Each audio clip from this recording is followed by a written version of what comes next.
Mae economi'r Deyrnas Unedig mewn cyflwr parhaus o esblygiad, sy'n galw am atebion rhanbarthol penodol a chenedlaethol i heriau economaidd amlochrog. Mae strategaethau ffyniant bro sy'n adeiladu gwetnwch economaidd rhanbarthol yn uchel ar agenda Llywodraeth y Deyrnas Unedig ac mae hyrwyddo entrepreneuriaeth sy'n canolbwyntio ar ddatblygu busnesau bach, lleol, yn debygol o fod yn hanfodol bwysig wrth ysgogi ffyniant rhanbarthol yn enwedig mewn cenedl fel Cymru.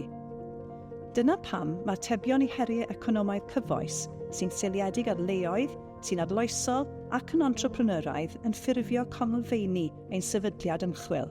Mae'r Sefydliad Ymchwil Arloesi ac Entrepreneuriaeth yn edrych ar heriau economaidd drwy lensys lluosog, gan uno academyddion a'r rhanddeiliad, gan weithio'n gydweithredol ar dros meysydd busnes, gwyddoniaeth, iechyd, cyllid a'r celfyddydau. Gyda'n gilydd, rydym yn darparu ymatebion aml disgyblaethol i gynigion, gan ddod ag amrywiaeth o arbenigwyr at ei gilydd, y cyfan gyda'r nod o hyrwyddo datblygiad rhanbarthol a chenedlaethol drwy arloesedd ac entrepreneuriaeth.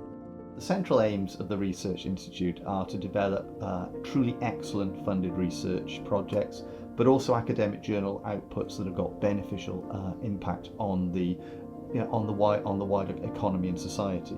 And we're going to try to achieve that by focusing on how innovation can best be applied in the settings of business, the public sector, but also the third sector, and identifying those innovation and entrepreneurship activities that are of most use in supporting what's been called the levelling up agenda.